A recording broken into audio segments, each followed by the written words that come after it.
What if I told you that on the most isolated island on Earth, nearly 900 stone giants have been walking for over 500 years? Tonight, we're exploring this fascinating story where ancient Polynesian legends meet modern archaeological mysteries. The gentle sound of rain will accompany us on this journey through a past that might not be as distant as we imagine. Before we begin, if you enjoy this type of content, please like and subscribe to the channel. And most importantly, comment below. What did you know about Easter Island? Which part of this story sparked your curiosity the most? Do you believe events like these shaped our present understanding of ancient civilizations? Now dim the lights and let's begin our nocturnal journey together. You find yourself standing on the deck of a Dutch ship in 1722, the Pacific Ocean stretching endlessly in every direction as gentle rain patters against the wooden hull. Captain Jacob Roggeveen peers through his spyglass, searching for land that shouldn't exist according to every map he carries. The crew murmurs nervously. They've been sailing for weeks without sight of anything but endless blue water. You feel the salt spray on your face as the ship rocks gently, the sound of rain mixing with creaking timbers and distant waves. Then, through the morning mist and soft rainfall, you see it, a triangular silhouette rising from the ocean like a forgotten dream. As the ship draws closer, you begin to make out impossible shapes dotting the coastline. Massive figures stand in perfect rows, their backs turned to the sea, as if they've been waiting centuries for this very moment. The rain intensifies slightly, creating an ethereal atmosphere around these mysterious sentinels. You watch Captain Roggeveen's face transform from relief to bewilderment as he realizes what he's seeing. These aren't natural rock formations or tricks of light and shadow. These are sculptures, enormous, precisely carved human figures that dwarf anything he's encountered in years of Pacific exploration. The gentle rainfall seems to emphasize their ancient presence, washing over stone faces that have witnessed countless storms just like this one. As your ship anchors in the shallow bay, you observe the island more carefully. It's remarkably small, only 63 square miles of volcanic rock in the middle of the world's largest ocean. The nearest inhabited land lies over 1,000 miles away, yet here stand hundreds of massive stone figures, each one carved with meticulous detail and positioned with obvious intention. The sound of rain on stone creates a rhythmic backdrop to this incredible discovery. You join the landing party, your boots touching sand that few outsiders have ever walked upon. The Polynesian inhabitants who greet you seem friendly, but puzzled by your amazement at their stone ancestors. To them, these giants are simply part of their world, guardians that have always been here, protectors carved by their forefathers generations ago.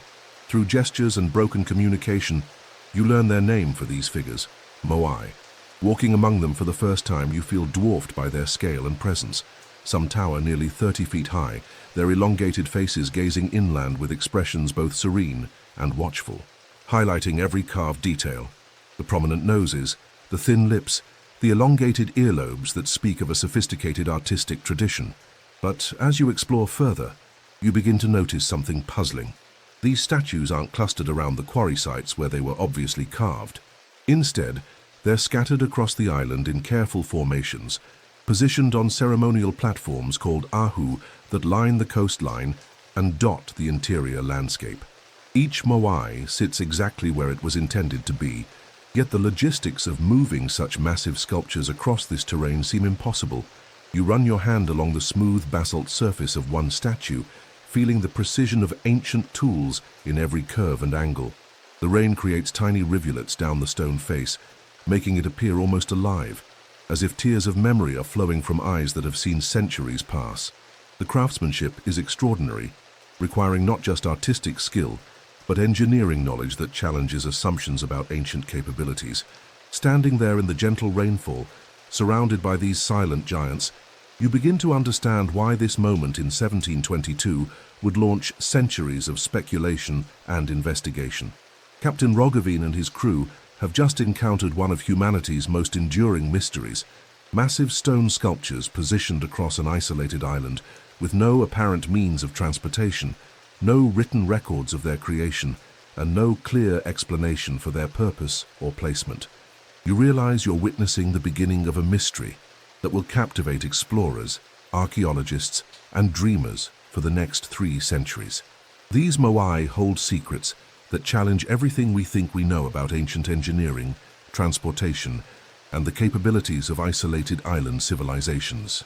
You wake the next morning on Easter Island to the gentle patter of rain against traditional thatched shelters, surrounded by nearly 800 stone giants that seem to have multiplied in the soft dawn light.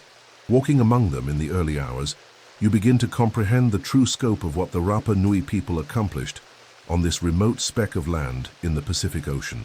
Each Moai you encounter tells a different story through its size, style, and positioning. Some stand barely 8 feet tall, while others tower nearly 40 feet into the misty air, their massive heads crowned with separate red stone top knots called pukau that must weigh several tons each. The rain highlights the subtle differences in their faces. Some appear stern and authoritative, others seem almost gentle, but all share that distinctive elongated profile that has become iconic worldwide. You notice how the statues are arranged in precise linear formations along stone platforms that run parallel to the coastline. These ahu platforms represent engineering marvels in themselves. Massive foundations built from fitted stones that have withstood centuries of Pacific storms, earthquakes, and the constant erosion that would have toppled lesser constructions. As you walk from platform to platform, each one supporting between 1 and 15 moai in careful arrangements. As you study their positioning more closely, a fascinating pattern emerges. Nearly all the coastal moai face inland, their backs turned to the vast Pacific that brought their creators to this island. Only 7 statues break this pattern, standing at Ahuakivi and gazing out toward the ocean as if watching for something that never comes. The rain seems to emphasize their eternal vigil, creating an atmosphere of patient waiting that has persisted for over 500 years. Moving inland from the coast, you discover that the distribution of moai across the island follows no random pattern. They're positioned along ancient roadways that crisscross the landscape like spokes of a wheel, all leading back to a single location that dominates the southeastern portion of the island. Even in the gentle rainfall, you can make out these ancient paths, worn into the volcanic soil by centuries of foot traffic and whatever method the Rapa Nui used to transport their massive sculptures. You encounter moai in various states of completion and positioning. Some stand fully upright on their platforms, complete with their red top knots and facing their intended directions. Others lie fallen along the ancient roads, victims of earthquakes, erosion, or perhaps accidents during their original transportation. Still others remain partially buried, their heads visible above ground level, while their full bodies remain hidden beneath centuries of accumulated soil and volcanic ash. The rain intensifies slightly as you approach a cluster of particularly massive moai, and you realize you're seeing evidence of different construction periods and techniques. The older statues tend to be smaller and simpler in design, while later examples grew increasingly elaborate and monumental. This suggests a tradition that evolved over centuries, with each generation of carvers building upon the knowledge and techniques of their predecessors. Walking through this outdoor museum in the gentle rainfall, you begin to grasp the immense organizational effort required to create and position these sculptures.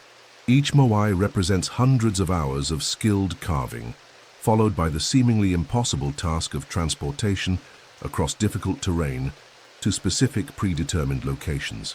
The precision of their placement suggests a master plan that guided the entire process over multiple generations. You pause beside a fallen giant, its massive form lying across the ancient road, like a reminder of the challenges involved in moving such monuments. The rain pools in the carved hollows of its eye sockets, creating temporary lakes that reflect the cloudy sky above. Running your hands along its smooth surface, you can feel the tool marks left by ancient carvers, evidence of human hands working patiently to transform raw volcanic rock into works of art that would endure for centuries. The distribution pattern becomes clearer as you gain elevation on the island's central hills. From this vantage point, with rain creating a misty atmosphere that softens distant details, you can see moai positioned at regular intervals along multiple routes that radiate outward from the island's heart. They appear to be marking significant locations, perhaps ceremonial sites, clan boundaries, or astronomical observation points that held meaning for their creators. Standing there in the gentle rainfall, surrounded by evidence of one of humanity's most ambitious artistic undertakings, you realize that these 800 sculptures represent far more than simple monuments. They embody a sophisticated understanding of engineering, organization, and long-term planning that challenges assumptions about the capabilities of ancient island societies. Each statue had to be conceived, carved, transported, and positioned according to a grand design that unified the entire island under a common purpose. You find yourself sitting in a traditional meeting place on Easter Island, listening to elderly Rapa Nui storytellers share legends passed down through 25 generations of oral tradition. Their voices weave together with the rhythmic sound of rainfall on palm fronds, creating an ancient atmosphere where the boundaries between history and myth begin to blur in the most fascinating ways. The elders speak in their native language, but through translation you learn that their ancestors always knew how the Moai moved across the island. According to Rapa Nui tradition, these weren't simply sculptures carved from stone. They were repositories of ancestral mana, spiritual power, that allowed them to walk upright under their own divine energy during the dark hours of night. The gentle rain outside seems to emphasize the mystical quality of these stories, as if the island itself is adding its voice to ancient narratives.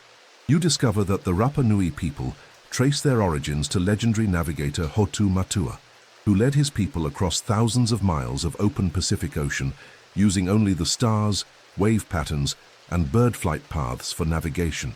According to oral tradition, he arrived on Easter Island sometime between 800 and 1200 years ago, bringing with him the knowledge and cultural practices that would eventually create the Moai tradition. The sound of rain against traditional shelters reminds you of countless Pacific storms that these skilled navigators learned to read and survive. As the storytelling continues through the gentle rainfall, you learn about the spiritual significance that motivated the creation of these massive sculptures.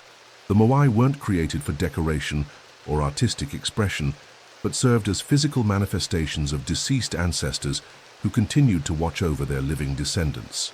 Each statue represented a specific individual whose spiritual power could protect the island from dangers both natural and supernatural. The rain seems to bring these ancient beliefs to life, creating an atmosphere where such spiritual presence feels almost tangible. The elders describe how their ancestors organized into distinct clans, each responsible for carving and maintaining specific groups of Moai.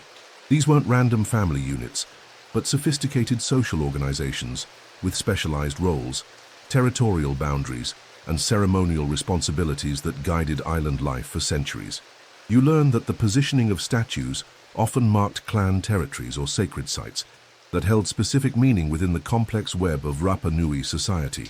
Through the gentle sound of rainfall, you hear descriptions of the island as it existed during the height of Moai construction, a lush, forested landscape that provided abundant resources for a thriving population. The elders speak of massive palm trees that once covered the island, providing wood for tools, construction, and possibly even transportation of the great sculptures. This verdant past contrasts sharply with the current treeless landscape, hinting at dramatic changes that occurred over the centuries. You learn about the quarry at Rano Raraku, which the Rapa Nui called the birthplace of the ancestors. According to tradition, this volcanic crater served as both the source of stone for carving and a sacred site where the spiritual transformation from raw rock to ancestral guardian took place. The elders describe elaborate ceremonies that accompanied each stage of the carving process, from the first strike of the stone tools to the final awakening of the Moai's spiritual power. The rain continues its gentle percussion as you hear about the legendary walking of the statues. According to Rapa Nui oral tradition, completed Moai would rise from their carving sites at Rano Raraku and walk upright to their designated positions around the island. This wasn't metaphorical language, but literal description of how these massive sculptures moved across the landscape. The ancestors would command their stone representations to march through the darkness, arriving at their platforms by dawn, ready to begin their eternal watch over the living. You discover that different families and clans had responsibility for specific aspects of Moai creation and maintenance. Some specialized in quarrying and initial carving, others in the transportation process, and still others in the final positioning and ceremonial activation of the statues. This complex division of labor suggests a highly organized society capable of coordinating massive undertakings across multiple generations. As the storytelling session continues through the gentle rainfall, you learn about the spiritual protocols that governed interaction with the Moai. These weren't simply artistic objects that could be approached casually, but sacred embodiments of ancestral power that required specific ceremonies, offerings, and respectful behavior. The elders describe how their ancestors would commune with the statues during important decisions, seeking guidance from the wisdom of previous generations. The oral traditions also preserve memories of the island's golden age, when the population may have reached 15,000 people, supported by sophisticated agricultural systems, abundant marine resources, and the massive coordinated effort required to carve, transport, and erect nearly 900 Moai. The gentle rain outside reminds you of the countless storms these achievements weathered, preserving both the physical sculptures and the cultural memory of their creation. Sitting there in the soft rainfall, listening to stories that have survived centuries of upheaval, conquest, and cultural disruption, you begin to understand that the Moai represent far more than ancient engineering puzzles. They embody a complete worldview where the physical and spiritual realms intertwined, where ancestors remained active participants in daily life, and where massive community undertakings served to strengthen the bonds between the living, the dead, and the sacred landscape they all shared. You begin your journey to Rano Raraku as gentle rain mists across the volcanic landscape, walking toward what the Rapa Nui people call Te Pito Kura, the Navel of Light, the sacred quarry where every single Moai on Easter Island was born from living rock. The crater of this extinct volcano rises before you like a natural amphitheater, its grassy slopes dotted with nearly 400 stone heads that peer through centuries of accumulated soil and rainfall. As you approach the quarry site through the soft precipitation, the true scale of this ancient workshop becomes apparent. This isn't simply a place where stone was extracted. It's a massive outdoor factory that operated continuously for over 500 years, where generations of master carvers transformed raw volcanic tuff into the iconic sculptures that would define their civilization. The rain creates tiny streams down the crater walls, following the same paths that ancient workers once used to carry tools and provisions to their carving sites. You discover that Rano Raraku crater was chosen for very specific geological reasons. The volcanic tuff found here possesses unique properties that made it ideal for sculpture. Soft enough to carve with stone tools, yet durable enough to withstand centuries of Pacific weather. As rain pools in the natural depressions of the rock face, you can see where ancient carvers tested the stone quality, leaving behind experimental cuts and practice marks that reveal their methodical approach to this challenging material.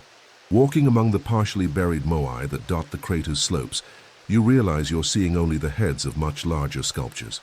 Recent excavations have revealed that these apparent heads are actually complete statues whose bodies have been gradually buried under 15 to 20 feet of sediment accumulated over the centuries that contributed to this burial process, slowly hiding the full magnificence of these ancient works. You examine the carving techniques preserved in unfinished sculptures that remain exactly as their creators left them centuries ago. The precision is remarkable. Master carvers used basalt hand axes called toki to shape the volcanic tuff with techniques that modern sculptors still struggle to replicate. The rain highlights the tool marks still visible in the stone, showing how teams of workers progressed systematically from rough shaping to fine detail work that could take months or even years to complete. Climbing higher into the crater through the gentle precipitation, you discover evidence of the sophisticated organization required to operate this massive quarry. Different areas were designated for specific stages of the carving process: rough extraction near the rock face, initial shaping in protected work areas, and final detailing in spaces that provided optimal lighting and weather protection. The sound of rain on stone creates an echo of the rhythmic hammering that once filled this crater day after day for centuries. You find yourself standing beside a Moai that was abandoned in the final stages of completion, its features nearly finished, but still attached to the bedrock by a thin bridge of stone at the base. This sculpture provides a window into the final moments of the carving process, when workers would carefully separate their creation from the living rock that gave it birth. The rain pools around its base, creating temporary lakes that reflect the statue's serene expression. Exploring the crater floor, you discover the remains of ancient workshops where carvers prepared their tools, processed food, and planned their complex projects. Fragments of basalt tools lie scattered among the grass, evidence of the constant tool maintenance required for carving volcanic rock. The gentle rainfall has worn these artifacts smooth over the centuries, but their presence speaks to the daily rhythms of life in this sacred workspace. You learn that Rano Raraku served multiple functions beyond simple quarrying. It was a place of spiritual significance, where the transformation from raw stone to ancestral guardian required specific ceremonies and protocols. The crater's unique acoustic properties would have amplified the sounds of carving, creating a constant rhythm that connected all workers to the sacred nature of their task. Rain falling into the crater's natural bowl creates its own percussion that echoes these ancient rhythms. As you examine unfinished Moai in various stages of completion, you begin to understand the incredible skill required for this work. Each sculpture demanded not only artistic vision, but precise engineering knowledge to ensure structural integrity during carving, transportation, and eventual positioning. The master carvers had to visualize the finished statue while working from rough stone, calculating weight distribution and balance points that would allow their creation to stand upright for centuries. The rain intensifies slightly as you discover evidence of the sudden abandonment that ended Moai production. Tools lie scattered exactly where they were dropped. Unfinished sculptures remain half-carved, and work areas show signs of rapid departure rather than organized conclusion. This preservation of the final moments provides a poignant glimpse into the dramatic changes that transformed Rapa Nui society and ended their magnificent sculpting tradition. Standing in the center of this ancient workshop, surrounded by the tools, techniques, and partially completed dreams of master carvers, you feel connected to one of humanity's most ambitious artistic undertakings that have weathered countless similar storms, each drop adding to the slow process of erosion that both preserves and gradually transforms these monuments to human creativity and spiritual devotion. You stand beside a completed Moai at Rano Raraku, its massive form weighing approximately 40 tons, and the seemingly impossible question confronts you through the gentle rainfall. How did the ancient Rapa Nui people move these colossal sculptures across miles of difficult terrain without wheels, metal tools, large animals, or any of the technologies that modern civilization considers essential for such monumental tasks? The logistics challenge becomes overwhelming as you study the landscape. Between the quarry and the coastal platforms, where most Moai eventually came to rest, the terrain isn't level. It includes steep slopes, rocky outcroppings, and soft volcanic soil that would challenge even modern heavy equipment. Yet somehow, over the course of several centuries, the Rapa Nui people successfully transported nearly 800 massive sculptures from this central crater to specific locations around the entire island. As rain creates small rivulets in the ancient pathways, you can trace the routes that these stone giants must have followed. The roads themselves provide clues about the transportation methods. They're wide enough for large objects, but show no evidence of wheel ruts or the deep grooves that heavy sledges would create. Instead, the paths appear worn smooth by something that distributed weight evenly across their surface, suggesting a transportation method that modern engineers are still trying to fully understand. You examine the physical evidence left by unfinished journeys. Moai that lie fallen along the ancient roads, abandoned during transportation for reasons that remain mysterious. Some appear to have fallen during earthquakes, their massive forms toppled by seismic activity that periodically shakes this volcanic island. Others seem to have been deliberately placed in resting positions, perhaps during planned stops in multi-stage transportation processes that could take weeks or months to complete. The engineering challenges multiply as you consider the precision required for this ancient logistics system. Each Moai had to reach not just any location, but a specific predetermined position on a particular Ahu platform, oriented in an exact direction to fulfill its ceremonial and spiritual purpose. This suggests a level of planning and coordination that rivals modern construction projects, executed without written communication systems or mechanical aids. Walking through the gentle rain along one of the main transportation routes, you discover that the ancient Rapa Nui developed multiple theories about how their ancestors accomplished these seemingly impossible moves. Some oral traditions speak of spiritual power that allowed the statues to walk upright under their own mystical energy. Others describe more practical methods involving hundreds of workers, complex rope systems, and techniques that required intimate knowledge of physics, leverage, and weight distribution. You examine the Moai themselves for clues about their transportation. Many show wear patterns on their bases that suggest dragging or sliding across rough surfaces.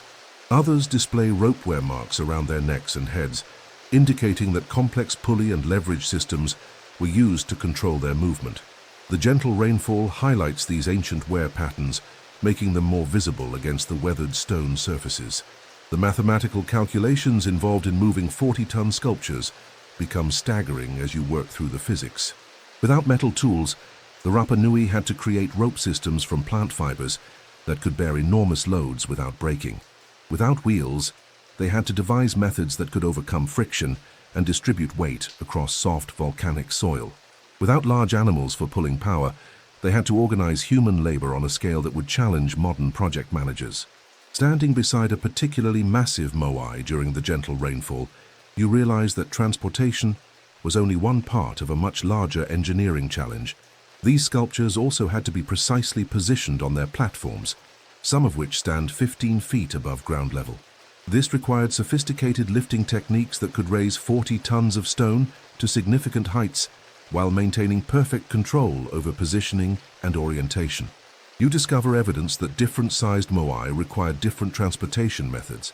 The smaller sculptures, weighing only 10 to 15 tons, might have been moved using techniques that would be completely inadequate for the massive 40-ton giants.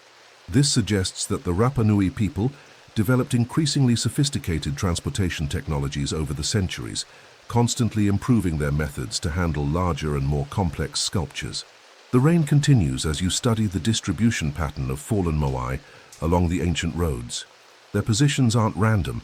They appear to mark regular intervals that might represent planned resting points or staging areas where transport teams could reorganize and repair equipment. This evidence points to a highly organized system that treated Moai transportation as a complex logistical operation requiring careful planning and substantial resources.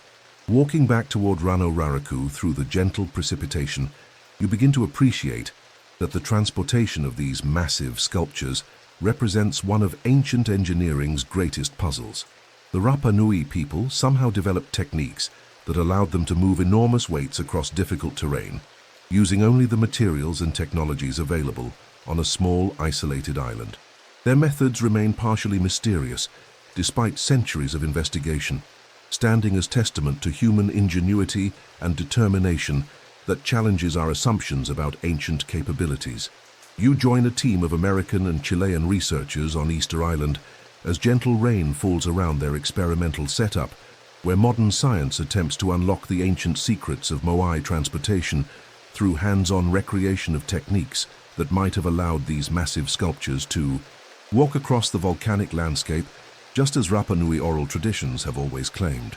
The experimental team has created a precise replica of a Moai, complete with the proportions and weight distribution of the original sculptures, but crafted from modern materials that won't risk damage to the actual ancient monuments. As rain mists across their worksite, you watch engineers from UCLA and archaeologists from the University of Chile prepare rope systems that mirror what the ancient Rapa Nui people could have created using plant fibers available on their isolated island. Dr. Carl Lipo, the American archaeologist leading this investigation, explains how oral traditions consistently describe the Moai as walking upright to their final positions, a detail that most scholars had dismissed as purely mythological until computer modeling suggested this might be literally possible. The gentle rainfall creates an authentic atmosphere as you observe the team's attempts to prove that ancient Polynesian engineering knowledge was far more sophisticated than previously believed. You watch as the researchers attach ropes to specific points on their replica statue, around the head and neck area, where ancient wear patterns suggest the Rapa Nui placed their control lines. The rain highlights the precision required for this technique, as even small adjustments in rope placement can dramatically affect the statue's balance and movement potential. 3 teams of people position themselves at calculated angles, preparing to test whether coordinated pulling can make their multi-ton replica rock forward in a walking motion. The first attempts prove challenging as you observe the delicate balance required to keep the statue upright while generating forward momentum. Too much force in any direction causes the replica to tip dangerously, while too little force produces no movement at all. The research team must find the exact combination of timing, direction, and strength that allows the statue to rock forward onto its base while maintaining stability, a technique that would have required extensive practice and skill among ancient transport crews. As the gentle rain continues, you witness a breakthrough moment when the coordinated rope teams successfully cause their replica Moai to take its first step forward. The statue rocks onto its front edge, pivots slightly, and settles into a new position approximately 3 feet ahead of its starting point. The movement appears remarkably natural and controlled, supporting the possibility that this walking technique could transport massive sculptures across miles of terrain without requiring wheels, sledges, or enormous numbers of workers. You observe how this walking method actually provides several advantages over other transportation theories. The statue remains upright throughout the process, eliminating the complex engineering required to tip 40-ton sculptures onto sledges and then raise them again at their destinations. The technique distributes weight through the statue's base, rather than concentrating stress on a few contact points, reducing the risk of breakage during transport. Most importantly, it requires relatively few people, perhaps 15 to 20 skilled operators, rather than the hundreds that other theories suggest. The rain intensifies slightly as you watch the team practice the precise timing and coordination required for successful statue walking. Each step demands perfect synchronization between 3 rope teams pulling in different directions, while a 4th team controls the statue's balance with additional lines. The technique resembles a complex dance, where any missed cue or improper timing could result in disaster for both the statue and the workers involved. You learn that computer modeling by American engineers had predicted this walking technique's feasibility based on the Moai's center of gravity and proportions, but seeing it work in practice provides compelling evidence that the ancient Rapa Nui developed transportation methods that modern science is only beginning to understand. The gentle rainfall seems to emphasize the connection between these contemporary experiments and the countless similar attempts that ancient crews must have made while perfecting their techniques.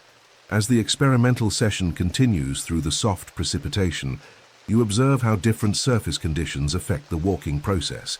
Wet volcanic soil actually provides better grip and stability than dry ground, suggesting that the frequent rainfall on Easter Island might have facilitated rather than hindered Moai transportation. This insight helps explain why some of the ancient transport routes follow paths that would collect rainwater rather than avoiding potentially muddy areas. You watch the research team document every aspect of their experiments, measuring distances covered, time required, and physical stress on both the replica statue and the human operators. Their data suggests that skilled teams using this walking technique could transport Moai several miles per day under good conditions, making it feasible to move sculptures from Rano Raraku to coastal platforms within reasonable timeframes. The rain creates a meditative atmosphere as you witness these modern scientists validating ancient knowledge that had been preserved in oral tradition for centuries. The walking technique that Rapa Nui elders described as literal truth proves to be both practical and elegant, requiring sophisticated understanding of physics, engineering, and human coordination that demonstrates the remarkable technological achievements of isolated Polynesian civilizations. Standing there in the gentle rainfall, watching a concrete replica of an ancient statue take careful steps across volcanic soil, you realize you're witnessing the resolution of one of archaeology's most enduring mysteries. The Moai did walk to their positions, just as their creators always claimed, using human ingenuity and engineering knowledge that modern science has taken decades to appreciate and understand. You descend into one of the most remarkable archaeological excavations on Easter Island, where gentle rain creates muddy rivulets around the dig site that has revolutionized everything archaeologists thought they knew about the iconic Moai. What visitors see as massive stone heads dotting the landscape of Rano Raraku are actually complete sculptures whose bodies have been gradually buried under 15 to 20 feet of sediment accumulated over centuries of Pacific storms and volcanic activity. The excavation site stretches before you like an open-air revelation where careful archaeological work has exposed the full torsos, arms, and intricate details of sculptures that were hidden for generations beneath layers of soil and rainfall deposits. As you walk carefully along the excavation platforms, the gentle precipitation reminds you of countless storms that contributed to this burial process. slowly concealing some of humanity's most impressive artistic achievements beneath the earth. You examine the first fully excavated Moai, its complete form now visible for the first time in over 400 years. The sculpture stands nearly 30 feet tall from base to crown, but only the top 8 feet had been visible above ground level before excavation began. The rain highlights the preserved carving details on the torso and arms, intricate designs that include loincloth patterns, ceremonial belts, and symbolic decorations that were completely unknown until these excavations revealed their existence. Moving between the excavated statues through the soft rainfall, you discover that each buried Moai tells a different story about the sedimentation process that gradually concealed them. Some sculptures show evidence of rapid burial during major volcanic eruptions that covered large areas of the island with ash and debris. Others reveal slower accumulation patterns, where decades of rainfall gradually washed soil from the island's hills down into the crater where these statues stood waiting. You observe how the burial process actually helped preserve these ancient sculptures in remarkable condition. The accumulated sediment protected the carved surfaces from centuries of wind erosion, salt spray, and the constant weathering that damaged many of the exposed coastal Moai. The gentle rain pools around the newly excavated surfaces, highlighting carving details that remain as sharp and precise as the day they were completed by ancient artisans. The excavation reveals fascinating insights about Moai construction techniques that were impossible to study when only the heads were visible. You discover that the bodies show different carving styles and detail levels, suggesting that various sculptors or workshops contributed to individual statues, or that construction methods evolved over the centuries of production. The rain creates temporary mirrors in the excavation pools, reflecting these newly revealed details back toward the sky. As you examine the complete sculptures, you realize that the famous Easter Island heads never actually existed. They were always full-bodied statues whose true proportions and artistic scope had been hidden by natural burial processes. This revelation transforms understanding of Rapa Nui artistic achievement, revealing sculptures that are even more impressive in scale and ambition than previously imagined. The soft precipitation emphasizes the magnitude of this discovery, washing over stone surfaces that haven't felt rain directly for centuries. You study the archaeological evidence preserved in the sediment layers surrounding each excavated Moai. These deposits contain fragments of tools, food remains, and other artifacts that provide insights into the daily life of the carvers who worked at Rano Raraku. The gentle rainfall has helped archaeologists process these sediment layers systematically, revealing a timeline of activity that spans several centuries of continuous sculpture production. The excavations have uncovered evidence that some Moai were intentionally buried by their creators as part of ceremonial practices. Certain statues show signs of careful placement in prepared depressions, suggesting that burial wasn't always accidental, but sometimes represented completion of spiritual or cultural protocols. The rain pools in these ancient ceremonial areas, creating temporary sacred spaces that echo the original intentions of their designers. You discover that the buried portions of the Moai contain some of the most sophisticated carving work anywhere on the island. The torsos display intricate details that would have been visible to ancient viewers, but were gradually hidden as sediment levels rose around the standing sculptures. This suggests that the full artistic impact of these monuments could only be appreciated during their original time period, when viewers could see their complete form and decoration. Walking through the excavation site as gentle rain continues to fall, you observe how modern archaeological techniques are carefully documenting every aspect of these buried treasures. Ground-penetrating radar has identified dozens of additional Moai still awaiting excavation, suggesting that the complete scope of Rapa Nui artistic achievement remains largely hidden beneath the island's surface. The rain intensifies slightly as you examine one of the most spectacular discoveries, a Moai whose buried torso reveals that it was never actually completed.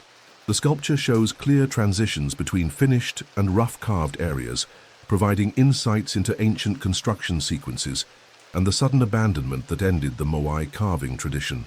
These unfinished details preserve the final moments of an artistic tradition that had flourished for over 5 centuries. You realize that the excavated Moai represent just a small fraction of the archaeological treasures still buried around Rano Raraku. Each rainfall adds to the protective sediment that preserves these ancient masterpieces while simultaneously making their eventual excavation more challenging. The gentle precipitation creates a poignant reminder that time both protects and conceals human achievements, requiring modern science to carefully balance preservation with discovery. Standing among these newly revealed giants, as rain falls softly around their exposed forms, you understand that Easter Island still holds many secrets beneath its deceptively simple landscape. The buried Moai demonstrate that even well-studied archaeological sites can surprise researchers with discoveries that fundamentally change our understanding of ancient civilizations and their remarkable artistic achievements. You follow the ancient roadways of Easter Island through gentle rainfall that highlights the worn paths created by centuries of Moai transportation, discovering a sophisticated network of routes that connected the sacred quarry at Rano Raraku to ceremonial platforms scattered across the entire island landscape. These pathways represent one of Polynesia's most impressive engineering achievements, designed to facilitate the movement of massive sculptures across challenging volcanic terrain with precision that rivals modern highway planning. The main transportation route stretches before you like an ancient highway, its surface worn smooth by the passage of countless 40-ton sculptures and the feet of workers who guided them to their final destinations. As rain creates small streams along these paths, you can see how the original engineers designed drainage systems that prevented erosion while maintaining stable surfaces capable of supporting enormous weights during the complex transportation process. You discover that the Rapa Nui people created not one, but multiple transportation networks that radiate outward from Rano Raraku like spokes of a massive wheel.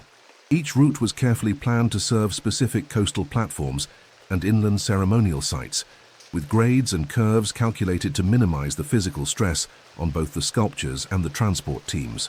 The gentle rainfall reveals subtle engineering details that demonstrate sophisticated understanding of physics and logistics. Walking along the primary coastal route through the soft precipitation, you observe how ancient planners dealt with the significant elevation changes between the central quarry and seaside platforms. Rather than attempting steep, direct routes, they created switchback patterns and carefully graded descents that allowed massive sculptures to be moved safely down slopes that would challenge even modern heavy equipment.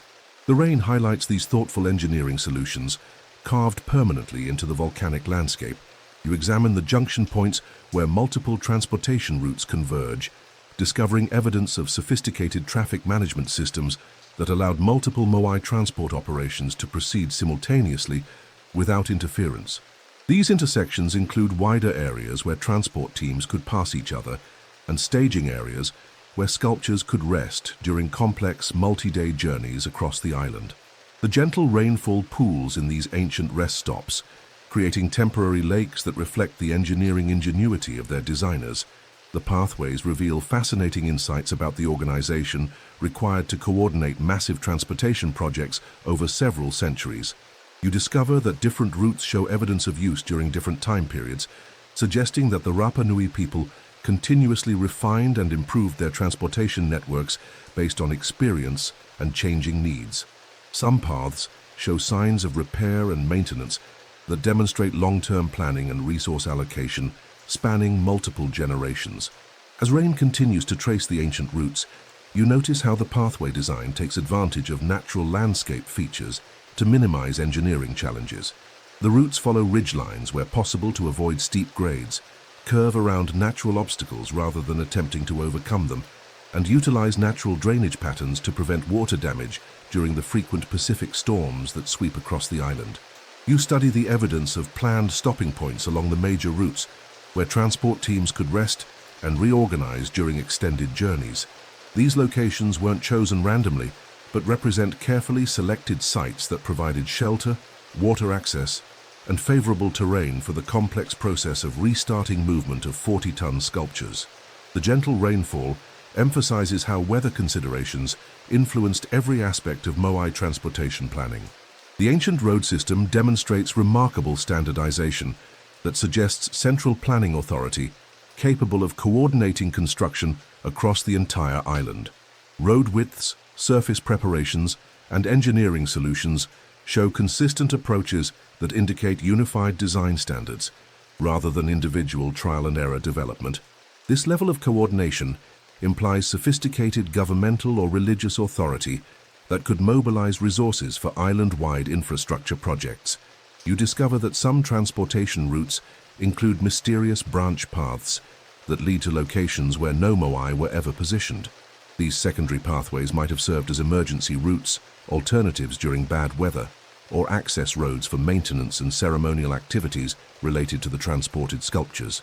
The rain creates small streams that follow these forgotten branches, leading you to contemplate the full complexity of ancient island logistics. Walking through the gentle precipitation along routes that connected sacred sites across the island, you realize that the Moai transportation network served multiple functions beyond simple sculpture movement. These pathways facilitated communication between distant communities, enabled trade and resource sharing, and created physical connections that unified the island under common cultural and spiritual purposes. You examine evidence that the ancient routes were maintained and improved continuously during the active period of Moai transportation. Worn sections were repaired, drainage systems were enhanced, and new branches were added as transportation needs evolved. The gentle rainfall highlights these maintenance efforts, revealing multiple construction phases that demonstrate the long-term commitment required to sustain such an ambitious infrastructure project. The sophisticated pathway network reveals that Moai transportation wasn't a haphazard process, but represented one component of a comprehensive island management system. The routes enabled not only sculpture movement, but also the coordination of resources, workers, and materials required to support the massive undertaking of creating and positioning nearly 900 monuments across Easter Island's challenging landscape. Standing at a major pathway intersection, as gentle rain falls around you, you appreciate that these ancient roads represent far more than simple transportation infrastructure. They embody the organizational capabilities, engineering knowledge, and long-term vision that enabled a small island population to accomplish one of humanity's most ambitious, artistic, and logistical achievements, creating a monument network that has inspired wonder and investigation for over 3 centuries. You sit in contemplative silence among the Moai at Ahu Tongariki as gentle rain falls across their ancient faces, beginning to understand the profound spiritual significance that motivated the Rapa Nui people to dedicate centuries of labor to creating these massive stone guardians that served as eternal bridges between the world of the living and the realm of their ancestral spirits. The 15 restored statues standing before you in perfect alignment represent far more than artistic achievement or engineering prowess. They embody a complete spiritual worldview where deceased ancestors remained active participants in daily life, protecting their descendants from dangers both seen and unseen through their physical presence carved in eternal stone. The gentle rainfall seems to awaken something timeless in these ancient faces, creating an atmosphere where the boundary between past and present becomes remarkably thin. You learn that each Moai represented a specific ancestor whose spiritual power, called mana, continued to influence the living world long after their physical death. The sculptures weren't generic artistic representations, but individual portraits that captured the essence and personality of revered clan leaders, master craftsmen, and spiritual guides whose wisdom and protection were considered essential for community survival. The rain highlights the subtle differences in their carved features, emphasizing the individual character that ancient sculptors worked to preserve in stone. Walking among these spiritual guardians through the soft precipitation, you discover that their positioning follows precise ceremonial and astronomical protocols that connected earthly concerns with cosmic forces. Nearly all coastal Moai face inland, their backs turned to the vast Pacific, because their primary responsibility was protecting the living communities rather than watching for threats from the ocean. This inward orientation demonstrates that the ancestors' first loyalty remained with their descendants, rather than the dangerous waters that surrounded their isolated island home. You observe how the Moai's placement on ceremonial platforms called ahu created sacred spaces where the living could commune with ancestral spirits through offerings, prayers, and ritual ceremonies. These platforms weren't simply display areas, but active religious sites where families gathered during important decisions, seasonal celebrations, and times of crisis to seek guidance from the accumulated wisdom of previous generations. The gentle rainfall on these ancient sacred spaces creates an atmosphere of reverence that echoes their original ceremonial purpose. The spiritual significance of the Moai extended beyond individual family connections to encompass protection of the entire island ecosystem. You learn that different sculptures were responsible for guarding specific aspects of Rapa Nui life. Some protected agricultural areas and ensured good harvests.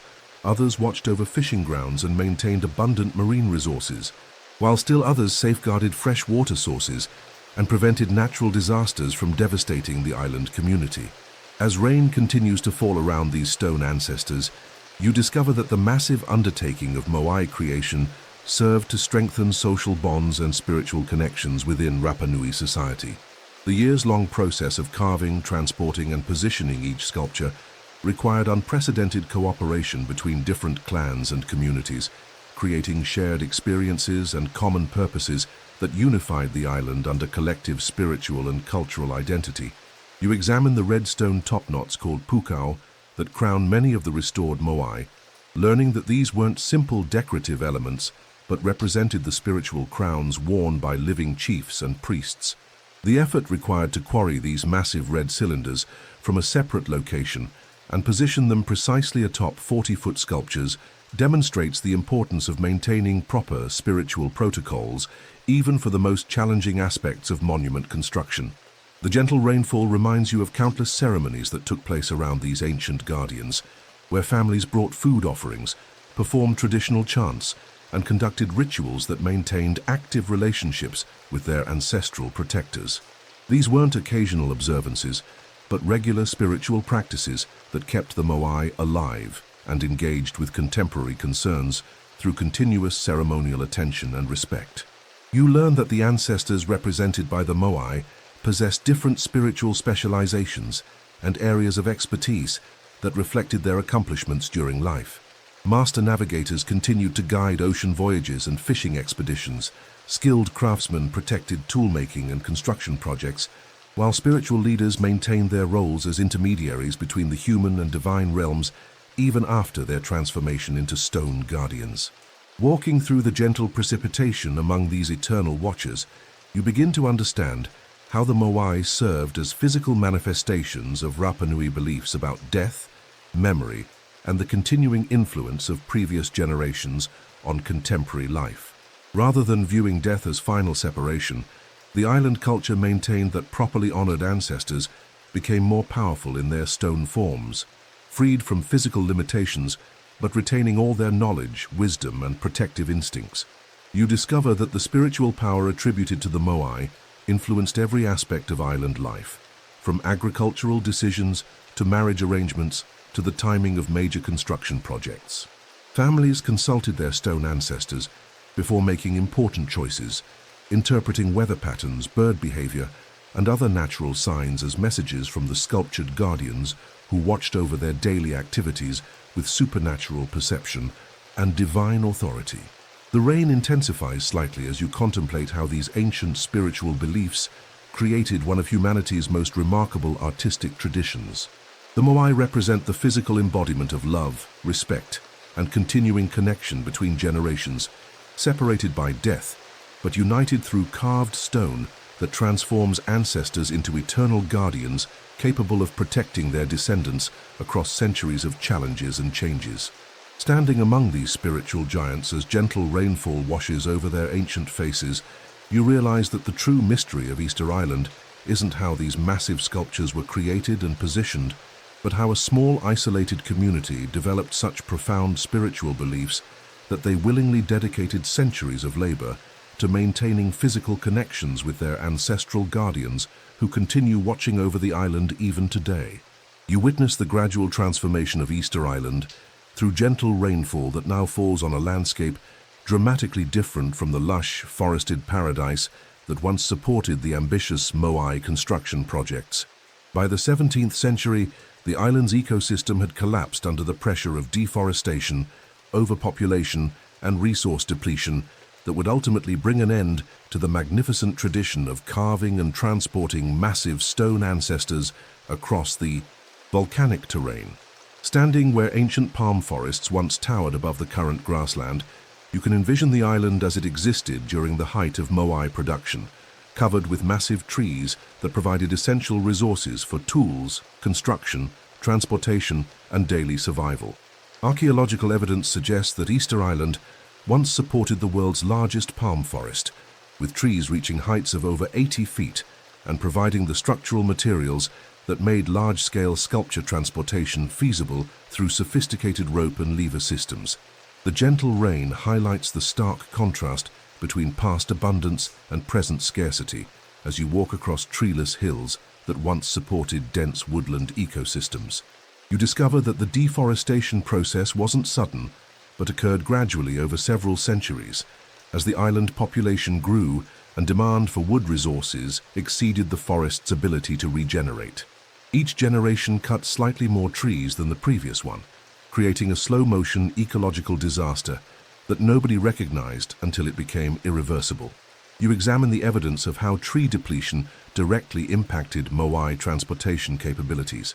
Without large trees for creating strong rope systems and leverage devices, the complex engineering required to move 40-ton sculptures became increasingly difficult and eventually impossible. The last Moai carved at Rano Raraku were never transported to their intended platforms, abandoned in the quarry when the technological infrastructure required for their movement no longer existed on the deforested island.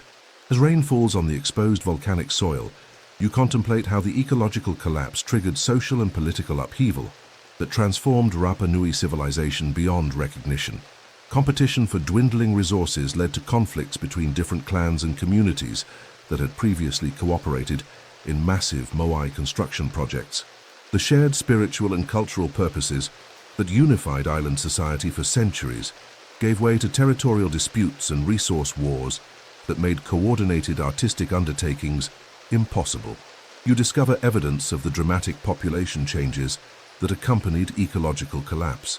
At its peak, Easter Island may have supported 15,000 people engaged in agriculture, fishing, and monument construction across a sustainable landscape. By the time European explorers arrived, the population had crashed to fewer than 3,000 inhabitants, struggling to survive on a degraded island where topsoil erosion, species extinction, and resource scarcity had eliminated most of the economic foundation that supported their ancestors' achievements. The gentle rainfall reminds you of countless storms that accelerated soil erosion once the protective forest cover disappeared from the island's hills and valleys.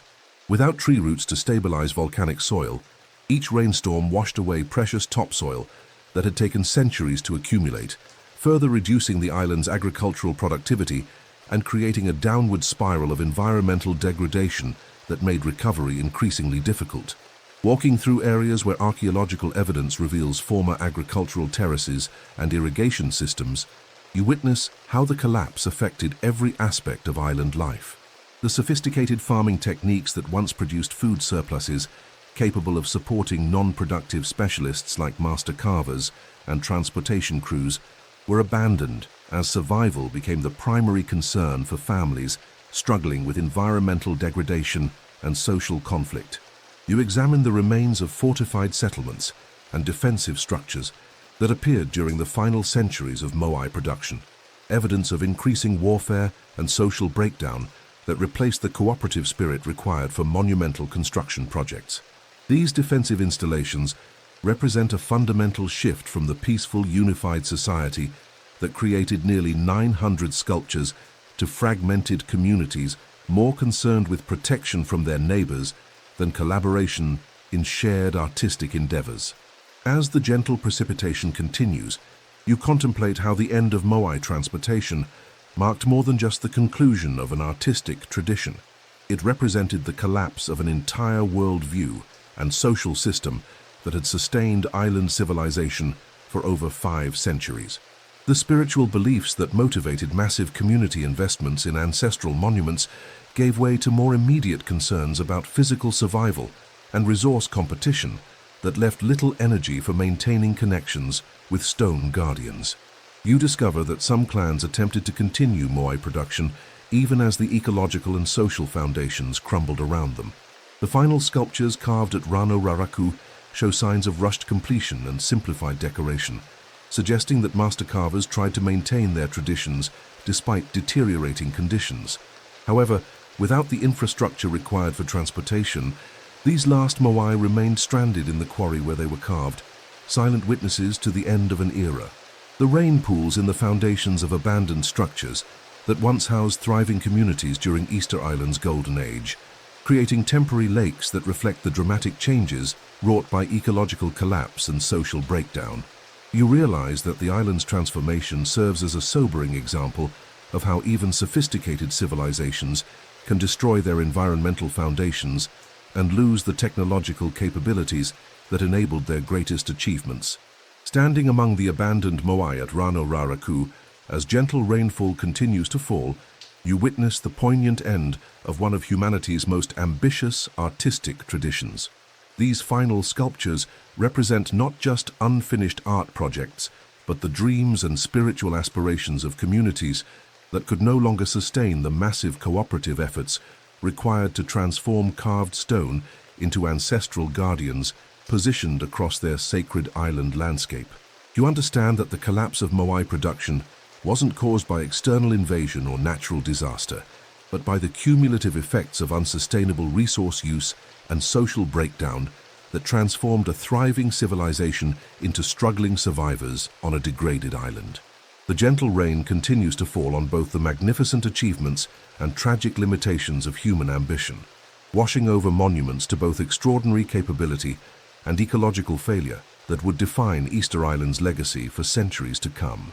You stand on the shore of Easter Island in 1722, as gentle rain mingles with the tears of Rapa Nui people, witnessing the arrival of European ships that will bring diseases, cultural destruction, and the systematic erasure of traditional knowledge that had preserved the secrets of Moai construction and transportation for over 20 generations of oral tradition. The Dutch expedition led by Captain Jacob Roggeveen represents only the beginning of European contact that will devastate island populations through introduced diseases against which the isolated Rapa Nui people have no natural immunity.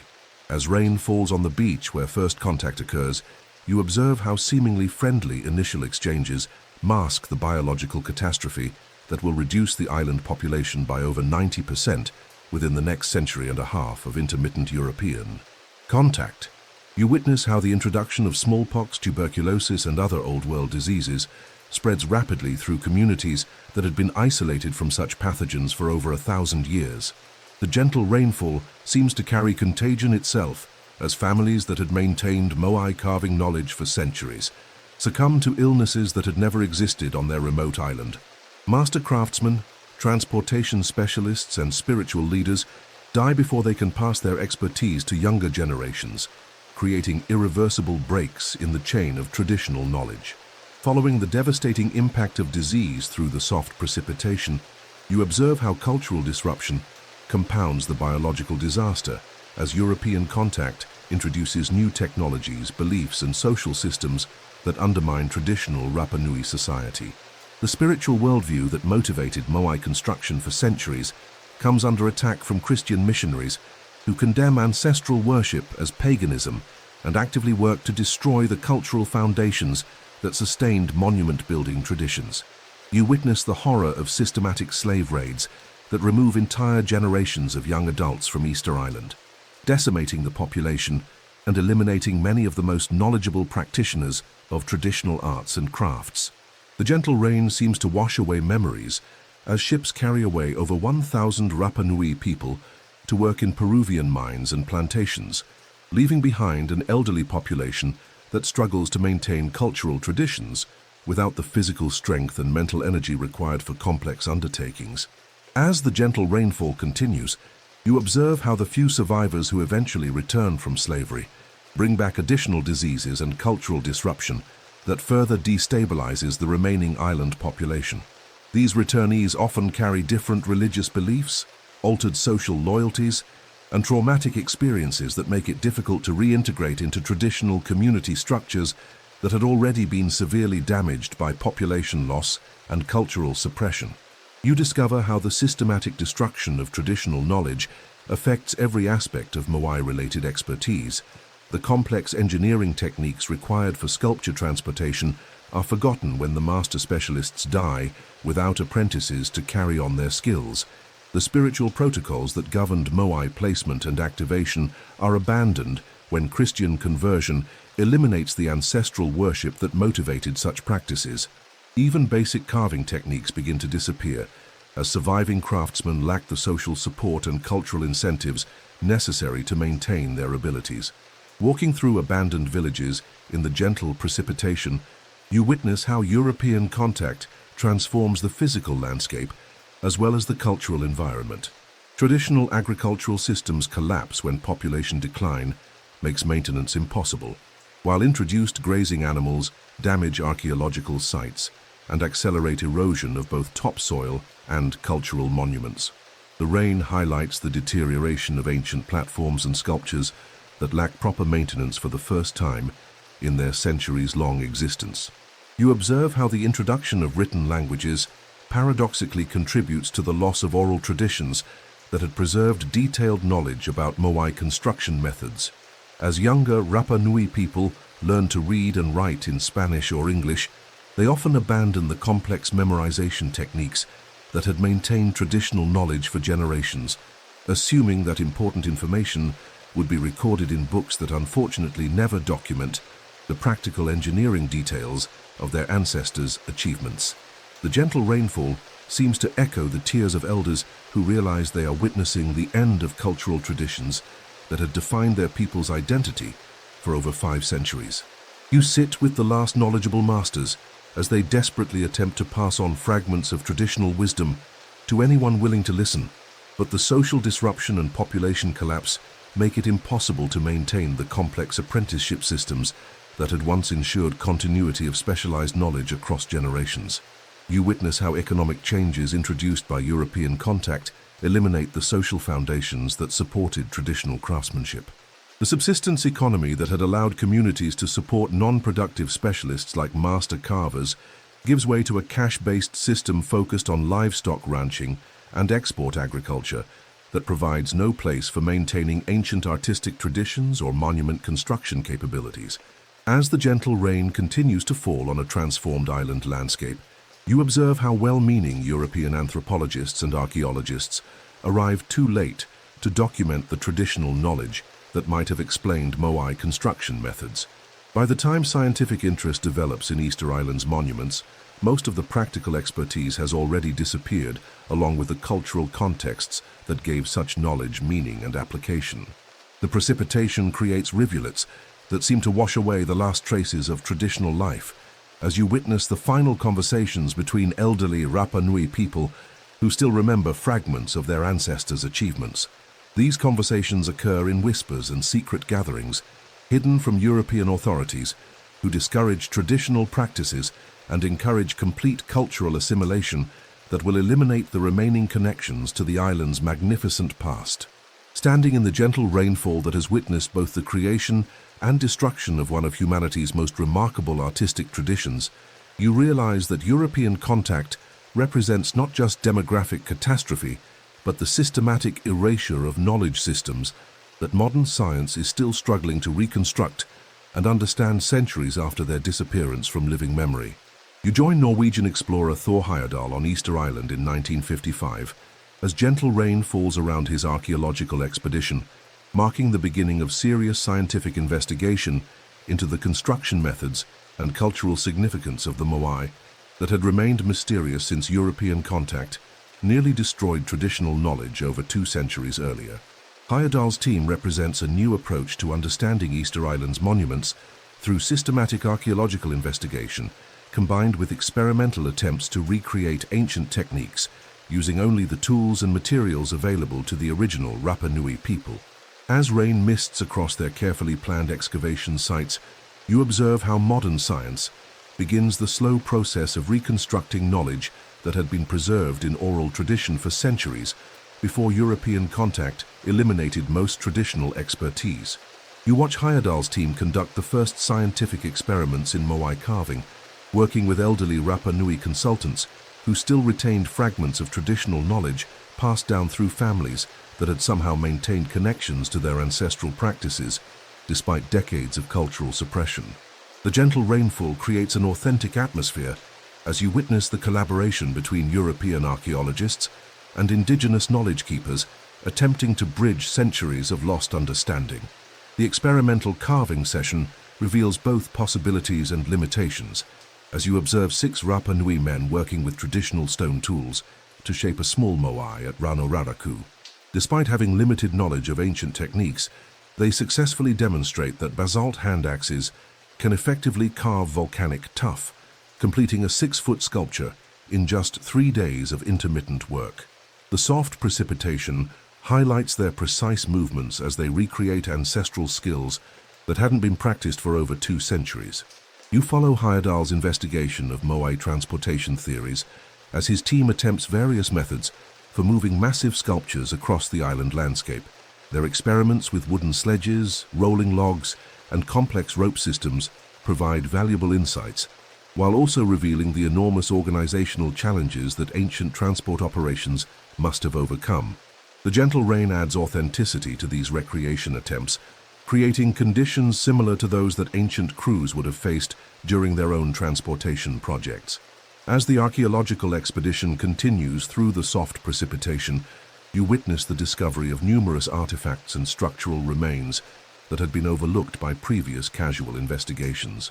Heyerdahl's systematic approach reveals tool fragments, food remains, and construction evidence that begins to paint a more complete picture of daily life during the active period of Moai production.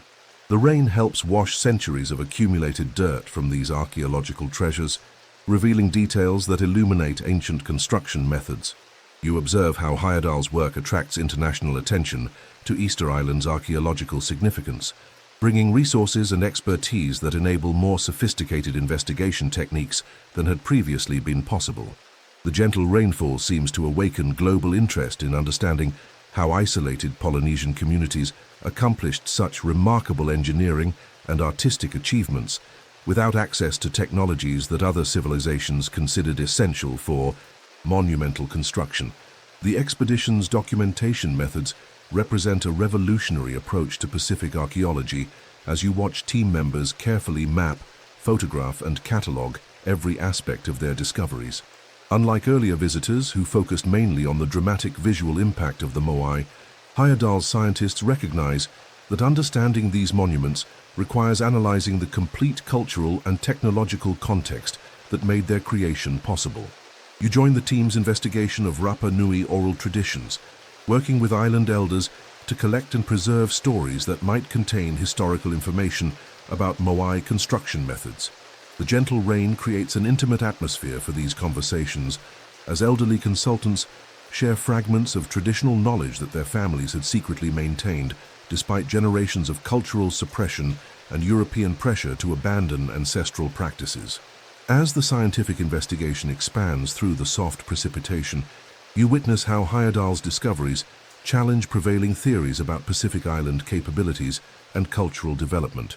The sophisticated engineering evident in Moai construction and transportation suggests that Polynesian societies possessed technological knowledge and organizational abilities that European scholars had significantly underestimated based on limited understanding of traditional Pacific cultures. You observe how the expedition's findings begin to shift archaeological thinking about Easter Island, from viewing it as an isolated curiosity to recognizing it as part of broader Polynesian cultural achievements that span the entire Pacific Ocean. The gentle rainfall connects you to countless Pacific storms that carried Polynesian navigators across thousands of miles of open ocean, demonstrating seafaring capabilities that enabled the cultural connections underlying Moai construction techniques. The rain intensifies slightly as you watch Heyerdahl's team uncover evidence of sophisticated agricultural systems, astronomical observations, and social organizations that supported the massive labor investments required for monument construction.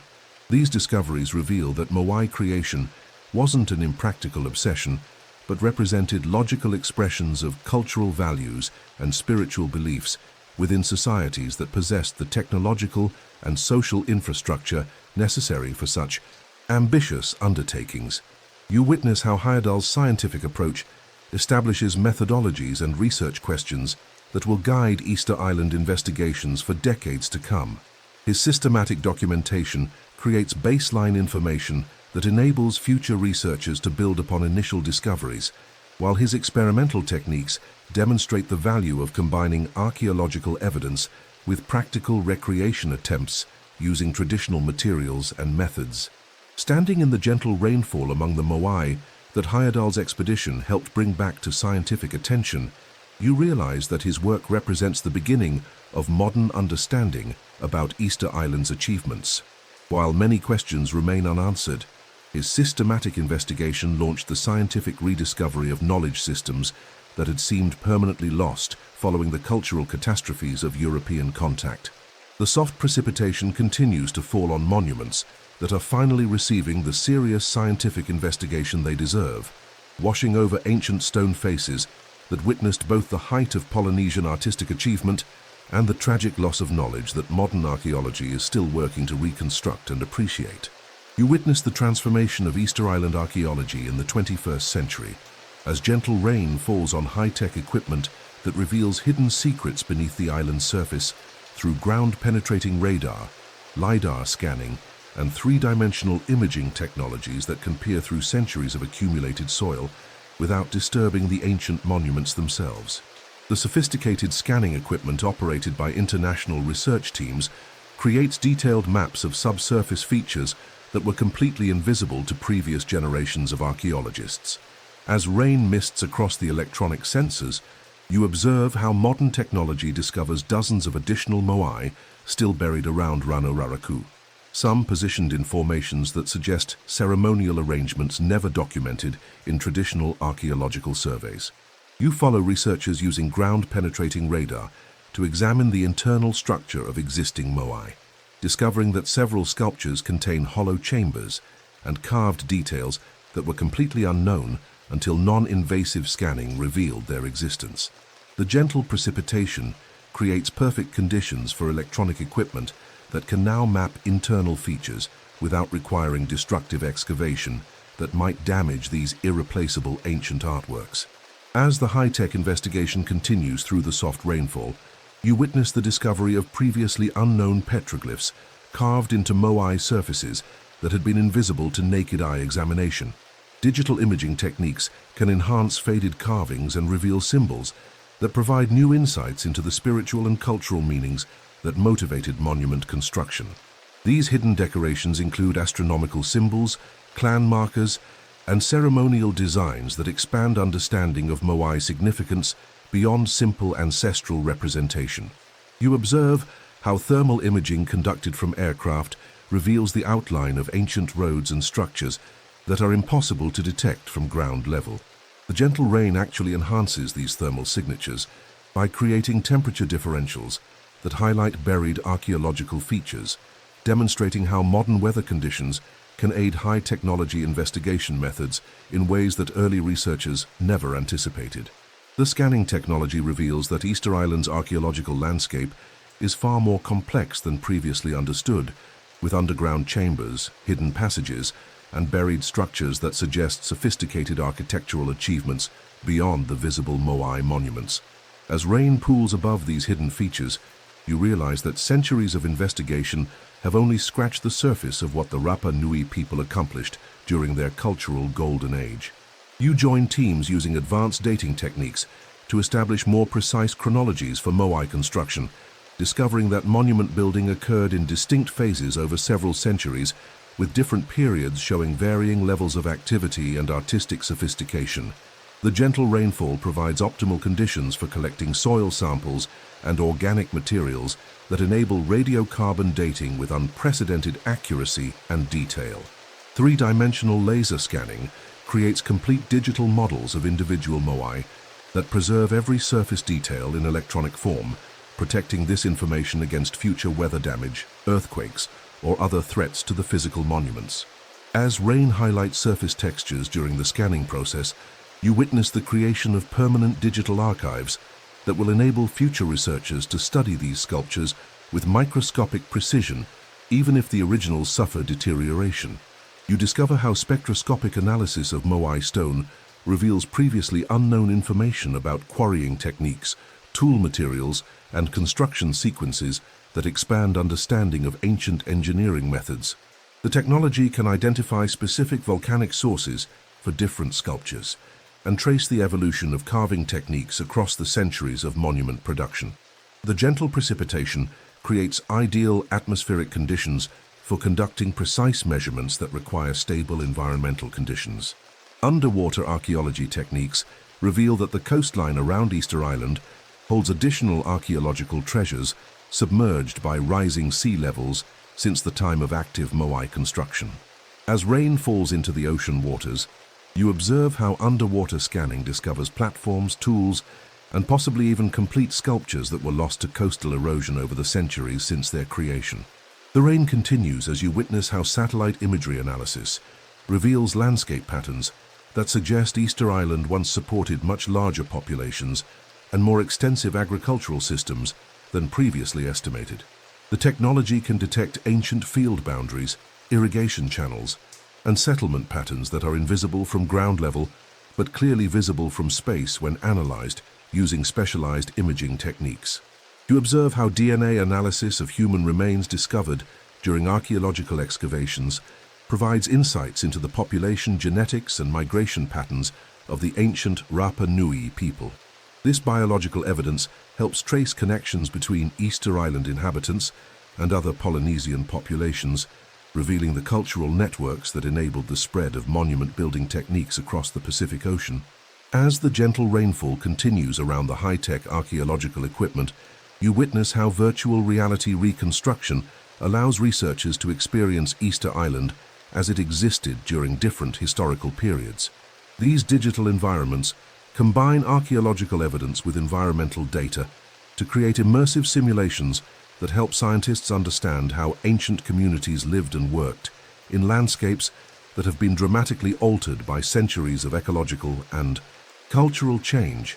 The technological investigation reveals that many assumptions about Easter Island's isolation and limitations were incorrect, showing instead that the Rapa Nui people possessed sophisticated knowledge of astronomy, engineering, and resource management that enabled them to thrive on their remote island while accomplishing monumental construction projects that rivaled achievements anywhere in the ancient world.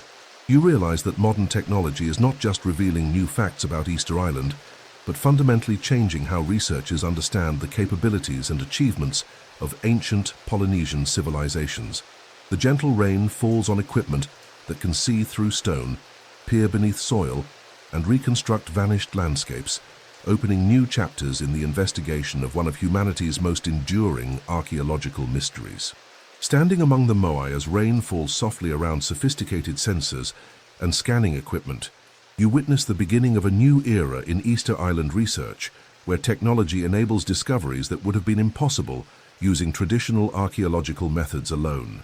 You embark on a journey across the vast Pacific Ocean through gentle rainfall that connects Easter Island to dozens of other Polynesian cultures that share remarkably similar traditions of monumental stone carving, ancestor worship, and sophisticated engineering techniques that suggest common origins and ongoing cultural exchanges across thousands of miles of open water.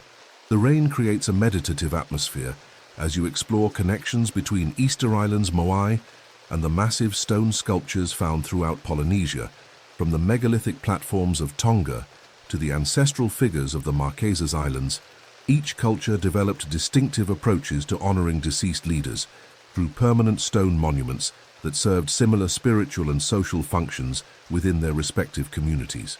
You discover that the Rapa Nui tradition of carving massive heads and torsos has parallels in sculptures found across French Polynesia, where ancient carvers created similar representations of ancestors and spiritual guardians using local stone materials and techniques that show clear family resemblances to Easter Island methods.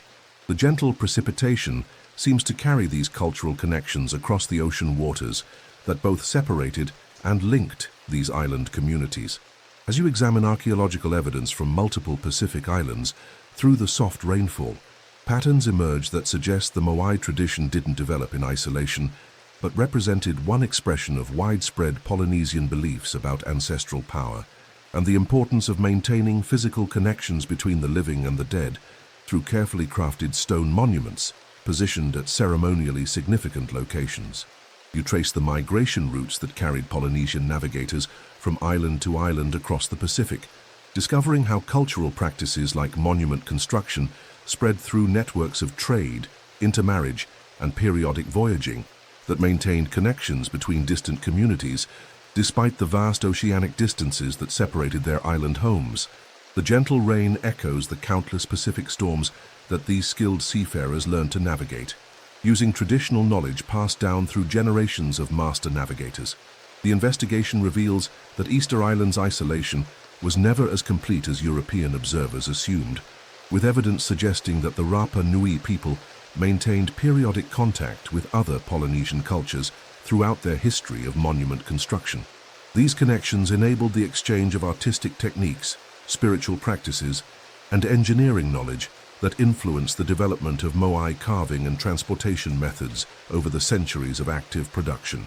You explore how different Polynesian cultures adapted shared monument building traditions to their specific island environments and available materials. While Easter Island carvers worked with volcanic tuff, their cultural cousins in Tonga created massive trilithons from coral limestone, and Marquesas sculptors used basalt and red stone to create their own distinctive ancestral figures. The gentle rainfall highlights how environmental factors shaped artistic expression, while underlying spiritual motivations remained remarkably consistent across the Pacific. As the soft precipitation continues, you discover that the sophisticated engineering required for Moai transportation has parallels in other Polynesian achievements, like the massive stone platforms of Nan Madol in Micronesia, where ancient builders moved multi-ton basalt logs across water channels, using techniques that remain mysterious, but clearly demonstrate advanced understanding of physics and logistics, similar to that required for Easter Island monument construction. You study how oral traditions from across Polynesia contain similar stories about statues that walked to their positions, ancestors who remained active after death, and the spiritual power contained within properly consecrated stone monuments.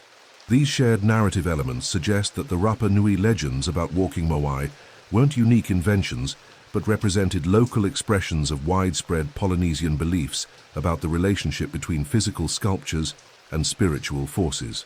The investigation of inter-island connections reveals that Polynesian cultures shared sophisticated astronomical knowledge that influenced monument placement and orientation across the Pacific. You discover that many Moai align with celestial events that were also important to navigators and calendar keepers on distant islands, suggesting coordinated observations and shared understanding of astronomical phenomena that guided both monument construction and ocean voyaging. Walking through the gentle rain among Easter Island's monuments, you realize that their creators were part of a vast cultural network that spanned the Pacific Ocean through shared languages, navigation techniques, spiritual beliefs, and artistic traditions that enabled isolated communities to maintain connections across seemingly impossible distances using only traditional sailing vessels and accumulated traditional knowledge. You explore how the collapse of monument building traditions on Easter Island paralleled similar cultural disruptions across Polynesia, as European contact, disease, and colonization destroyed traditional knowledge systems and social organizations that had sustained sophisticated engineering and artistic achievements for centuries. The gentle rainfall seems to wash over the remnants of cultural connections that once linked thriving communities across the world's largest ocean. The rain continues as you discover that modern research into Polynesian navigation, linguistics, and archaeology reveals Easter Island as one node in a complex network of related cultures that accomplished remarkable feats of exploration, settlement, and monument construction, using traditional technologies and knowledge systems that European observers consistently underestimated and misunderstood. As the soft precipitation falls around the Moai, that represent just one expression of broader Polynesian cultural achievements, you begin to understand that these monuments embody not just local Rapa Nui accomplishments, but the accumulated wisdom and artistic traditions of seafaring peoples who successfully colonized and developed sustainable societies across the vast Pacific Ocean over the course of many centuries. Standing among these stone ancestors as gentle rain connects Easter Island to the broader Pacific world that shaped its culture, you appreciate that the Moai tradition represents both unique local achievement and participation in one of humanity's most remarkable cultural expansions, across the planet's largest geographical feature. You return to the present moment on Easter Island as gentle rain continues to fall on the Moai that have weathered countless Pacific storms, witnessed the rise and collapse of civilizations, and now stand as eternal guardians watching over mysteries that may never be completely solved despite centuries of investigation, speculation, and scientific analysis. The 887 sculptures scattered across this remote island represent far more than ancient engineering puzzles or archaeological curiosities. They embody humanity's endless drive to create permanence from impermanence, to transform fleeting human lives into lasting monuments that can carry forward the wisdom, achievements, and spiritual aspirations of previous generations into an uncertain future. As rain washes over their ancient faces in patterns similar to countless storms they've endured over the past 5 to 8 centuries, you realize that these stone ancestors continue their eternal march through time itself, carrying with them the accumulated mysteries of how they were conceived, carved, transported, and positioned by people whose knowledge systems vanished long before modern science developed the tools to fully appreciate their remarkable achievements. You contemplate how each Moai represents multiple mysteries layered within a single sculpture, the artistic vision that determined its specific features and proportions, the engineering knowledge required for its creation and transportation, the spiritual beliefs that motivated its construction, and the social organization that enabled communities to sustain such massive undertakings across multiple generations of coordinated effort and resource investment. The gentle precipitation creates an atmosphere of timeless patience as you stand among monuments that have learned to wait for answers to questions about their creation methods, for understanding of their cultural significance, for appreciation of the sophisticated civilization that accomplished these seemingly impossible tasks using only traditional technologies and human determination guided by profound spiritual beliefs about ancestral responsibility and protection. You realize that the walking Moai continue their journey through different kinds of movement in the modern era. They walk through human imagination, inspiring wonder and curiosity in millions of visitors who travel across the world to witness their mysterious presence. They walk through scientific investigation, revealing new secrets to researchers who apply increasingly sophisticated technologies to understanding their construction and cultural context. As the rain continues its eternal cycle, you observe how these stone guardians walk through time itself, carrying forward messages from a vanished civilization that achieved remarkable feats of engineering, art, and social coordination, while developing sustainable relationships with their island environment that supported population levels and cultural achievements far beyond what European observers thought possible for such an isolated location. The Moai walk through human consciousness, challenging assumptions about ancient capabilities and forcing recognition that sophisticated knowledge systems existed long before written records, mechanical technologies, or global communication networks that modern societies consider essential for major architectural and artistic accomplishments. They demonstrate that human ingenuity, social cooperation, and spiritual motivation can overcome seemingly impossible obstacles using traditional methods that modern science is still working to understand. You contemplate how these eternal walkers carry forward questions as well as answers, questions about the relationship between spiritual beliefs and technological achievement, about the social organizations required for multi-generational projects, about sustainable resource management on isolated islands, and about the cultural values that motivate societies to invest enormous efforts in creating permanent monuments rather than focusing solely on immediate survival needs. Standing in the gentle rainfall that connects you to countless others who have stood in this same place over the centuries since European contact, you realize that the Moai continue walking through human history as symbols of both remarkable achievement and tragic loss, achievements that demonstrate the heights of ancient Polynesian civilization and losses that remind us how quickly sophisticated knowledge systems can disappear when cultural traditions are disrupted by disease, colonization, and environmental collapse. The rain intensifies slightly as you recognize that these stone ancestors will continue their eternal walk long after current scientific investigations conclude, carrying their mysteries forward to future generations who may develop new technologies and perspectives that reveal secrets still hidden within their ancient forms and cultural contexts. As the soft precipitation washes over both ancient stone and contemporary visitors, you understand that the true mystery of Easter Island isn't just how the Moai were created and positioned, but how they continue to inspire human wonder, scientific curiosity, and spiritual reflection, centuries after their creators vanished into the mists of history that surround this remote Pacific island. The walking continues, through rain and sunshine, through scientific discovery and enduring mystery, through human imagination and ancient stone, carrying forward the eternal questions and timeless achievements that define our species' greatest accomplishments and most profound losses. The Moai walk on, patient guardians of secrets that bridge the gap between what we know and what we can only wonder about the remarkable capabilities of our ancestors. And so our journey through the mists of Easter Island comes to a gentle end, as the rain continues to fall softly on these eternal stone guardians who have shared their mysteries with us tonight. The Moai stand unchanged by our visit, patient as they have been for centuries, holding their secrets close while revealing just enough to keep us wondering, learning, and dreaming about the remarkable people who created them. As you prepare for sleep, let the sound of gentle rainfall carry you toward rest, knowing that somewhere in the vast Pacific Ocean, these ancient ancestors continue their eternal watch over an island that holds more questions than answers.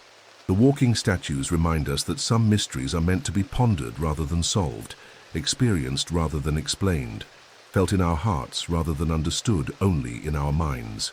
The rain whispers of ancient secrets and modern discoveries, of lost civilizations and enduring wonders, of the eternal human drive to create something lasting in a world of constant change. Sleep well, knowing that the Moai continue their patient vigil, walking through time itself, carrying their mysteries forward into tomorrow's dreams and future discoveries.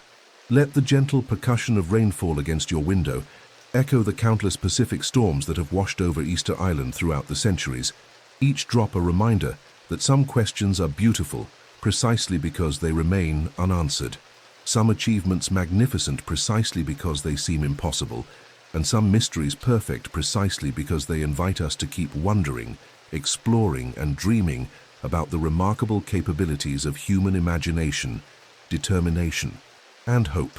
Sweet dreams, fellow travelers. The stone ancestors of Easter Island watch over your sleep, just as they have watched over their island home through countless nights of gentle rain and timeless mystery.